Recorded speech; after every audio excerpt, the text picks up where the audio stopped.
Doy gracias a Dios por el privilegio de estar aquí. Algunos de ustedes saben que esta semana fue la semana de la conferencia anual de Baltimore, Washington, y yo pasé toda la semana en Baltimore con un montón de los otros clérigos de nuestra iglesia. Y al final de eso, el sábado, la obispa siempre tiene el acto de fijar las asignaciones de todos los pastores y me da mucho gusto que yo voy a poder continuar como su pastora un año más. Amén. Sí. Me da mucho gusto. Y lo más que estoy aquí, lo más que me da gusto cuando me asignan aquí. También asignó a la pastora Tammy estar como pastora asociada formalmente de nuestra iglesia. Así que alabamos y celebramos el movimiento de Dios en eso. Amén. Hoy, como estamos celebrando la herencia asiática y de las islas del Pacífico, yo estoy tomando parte del sermón de la pastora Melé y estoy interpretándolo a ustedes. Entonces quiero comenzar con el texto de Génesis que había escogido la pastora Melé para hoy. Y lo interesante para mí es que ella usó ese texto como una forma bíblica de pasar el viaje de migración que mucha gente de las islas pasan. No sé ustedes, pero me toca mucho esa poesía que acabamos de leer.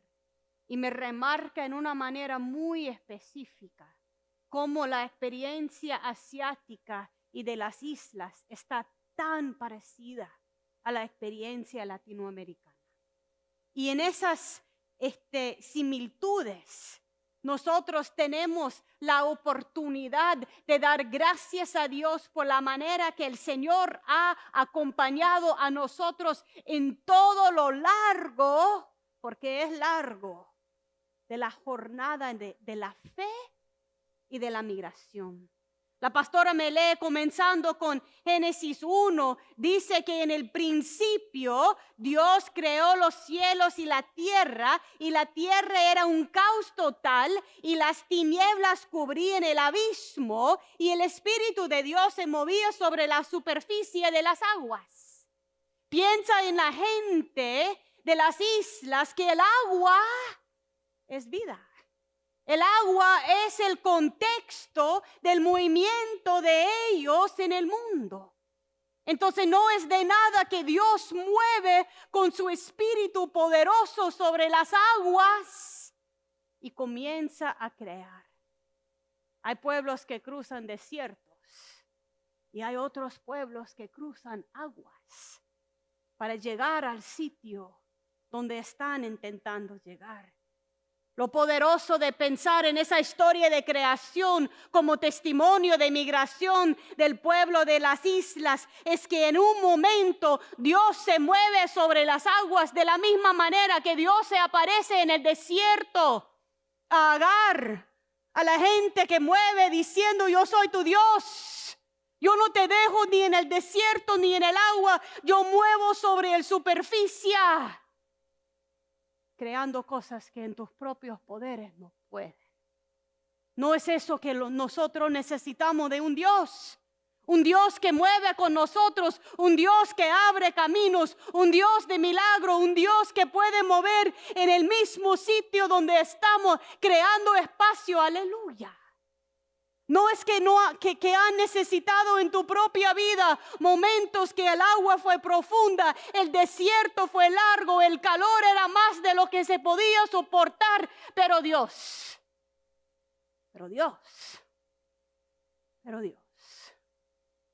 se movió sobre las aguas. Y allí en el texto dice: y Dios dijo que exista la luz.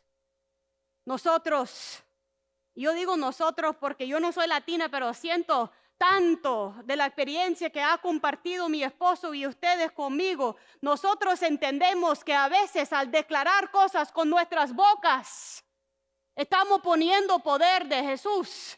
Yo declaro, Señor, que en el nombre de Cristo yo voy a superar eso. Yo declaro, Señor, que en el nombre de Dios, usted me ha creado en imagen y semejanza tuya y voy a sobrevivir.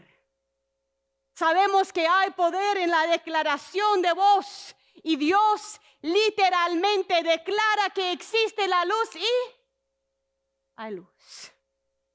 ¿Cuántas veces en tu jornada de vida, de fe, de migración, ha necesitado algo y simplemente lo declara en fe?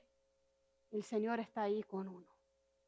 Eso no significa que Dios es un mago.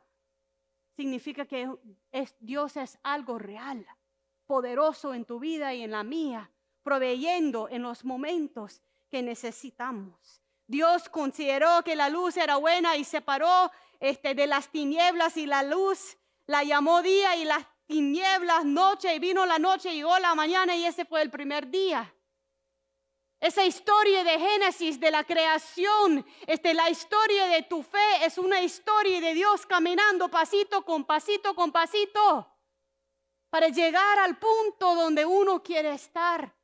Y como buen wesleyano entendemos que no hemos llegado a donde Dios quiere que estemos, pero en la fe estamos perseverando. ¿Quién más que un pueblo de migrantes para saber el poder de la esperanza y el poder de continuar?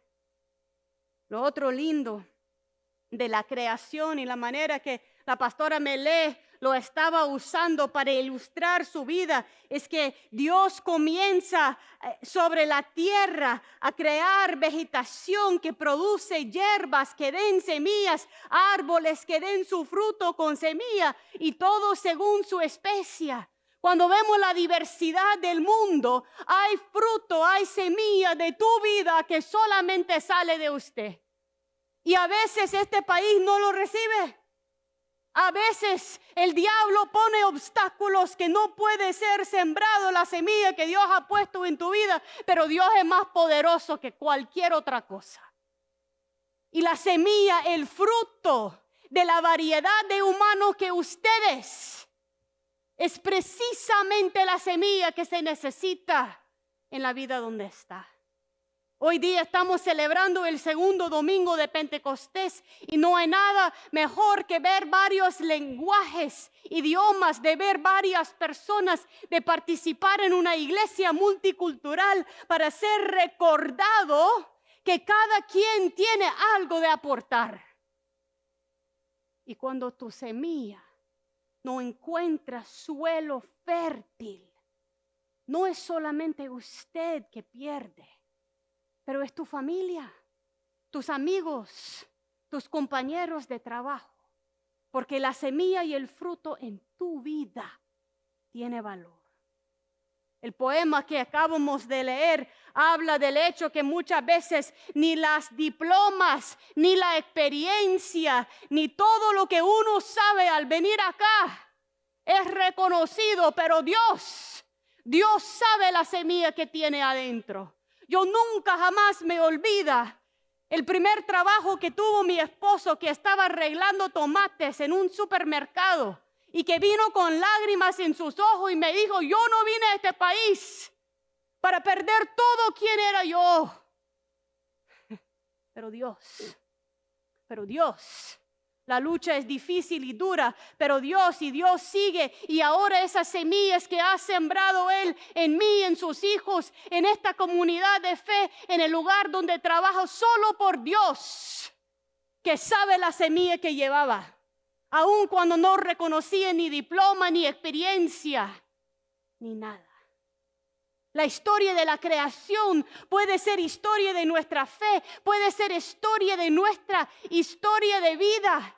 Y al final de eso, después de mover sobre las aguas, de hacer la luz en el momento preciso, de hablar del fruto y de la semilla, al final de Génesis, habla de la creación del ser humano. El verso 27, Dios creó el ser humano a su imagen, lo creó a imagen de Dios, hombre y mujer los creó y los bendijo con estas palabras: sean fructíferos y multiplícanse, llena la tierra y sométanla. Al verte en el espejo, es la imagen de Dios. Y lo lindo de participar en un evento de Pentecostés es que el espíritu en la pastora Melé, en los himnos de Taiwán, en los himnos de las Filipinas, en tu experiencia de Bolivia, de Perú, de la Dominicana, de Cuba, de El Salvador, en tus experiencias está la imagen de Dios. Está la imagen de Dios. Cuando estábamos en la conferencia, tuvimos muchos predicadores buenos. Uno era el obispo Peter Weaver. Y él hablaba del hecho que un Dios encarnado en Jesús es algo tan radical. Él decía que muchas veces decimos en generalidades, yo amo a la humanidad, yo amo al pueblo, yo amo a mi iglesia. Pero Dios es encarnado en Jesús. Dios ama en lo específico. Yo amo a Marisol y David y a José y a Julia. Yo amo a Yolanda porque me ha amado de tal forma que yo soy diferente. Un Dios encarnado es un Dios específico que conoce tu nombre, que conoce tu idioma, que conoce tu experiencia de vida, que conoce tu pueblo, tu país, tus antepasados y ama a todo eso y lo usa como semilla.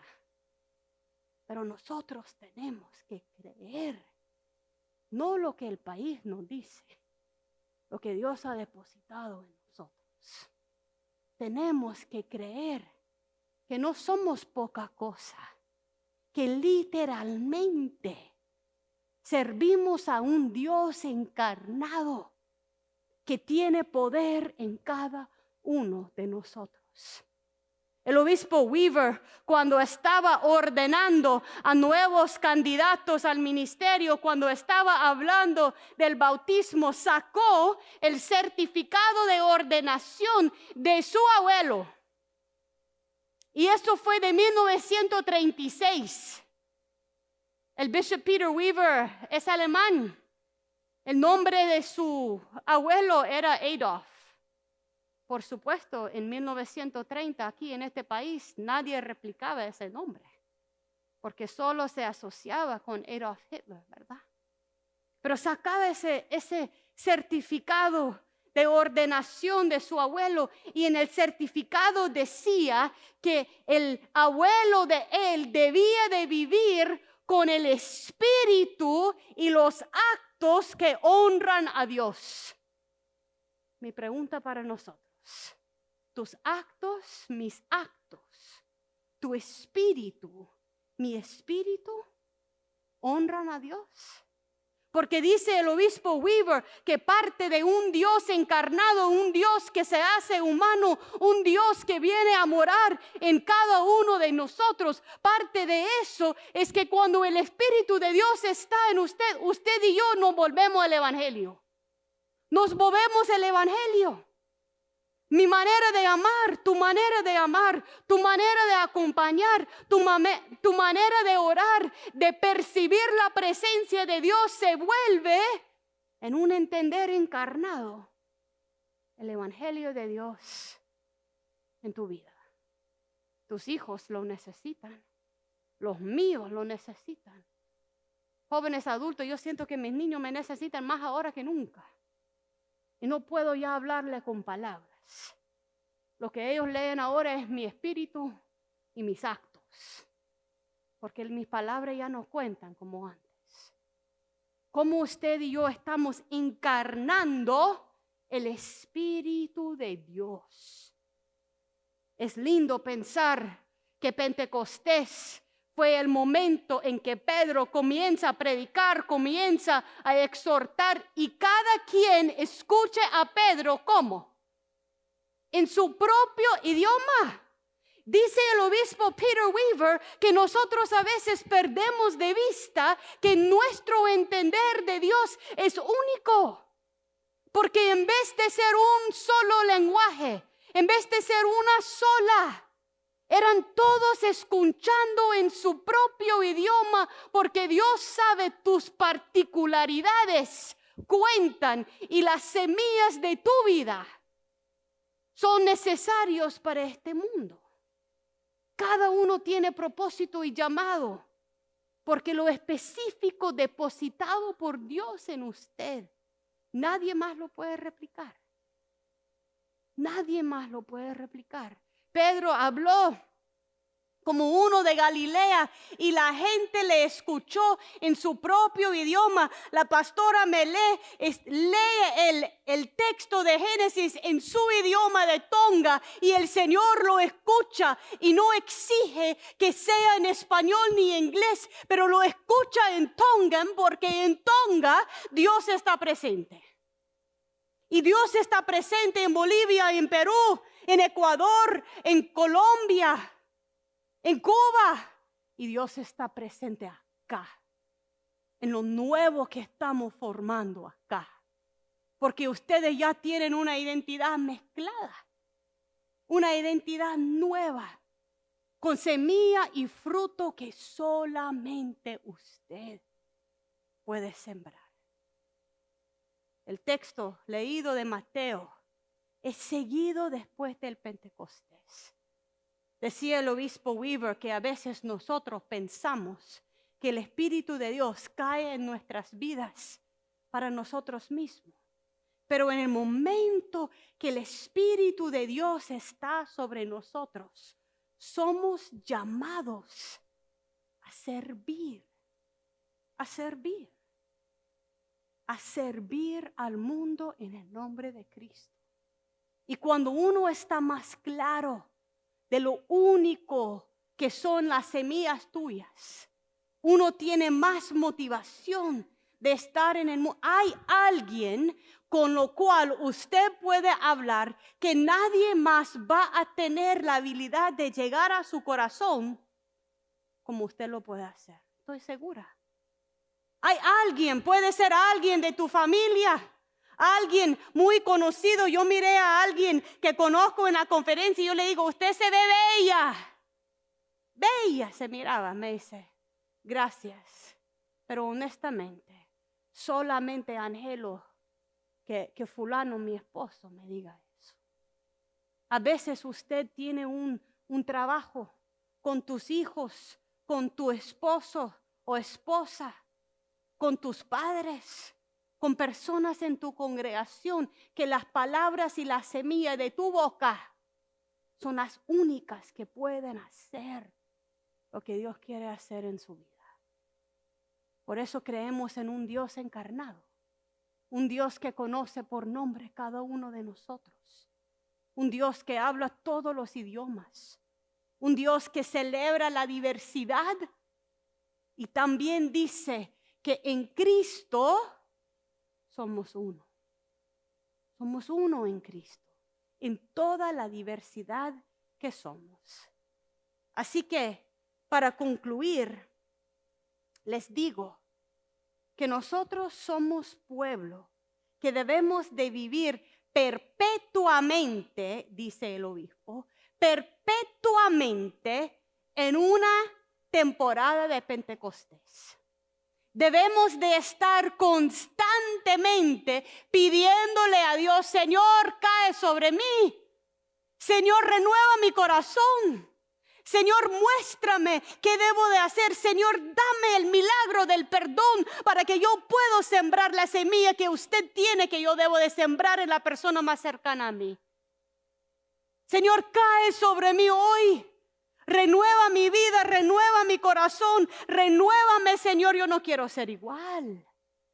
Vivimos perpetuamente en Pentecostés porque el Espíritu de Dios mora ¿dónde? En nosotros, en todo lo particular de tu corazón. Y el Espíritu de Dios sana cada corazón diferente.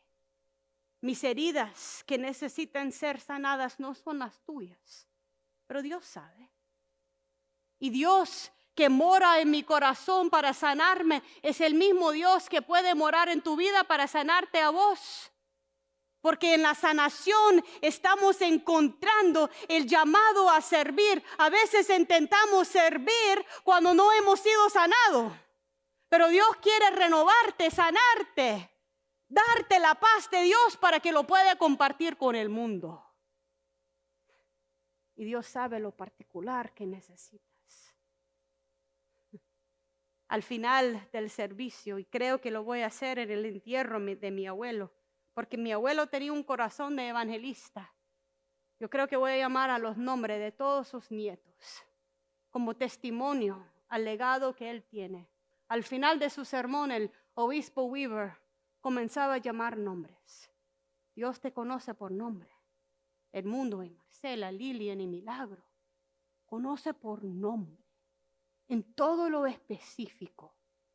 Conoce tu idioma.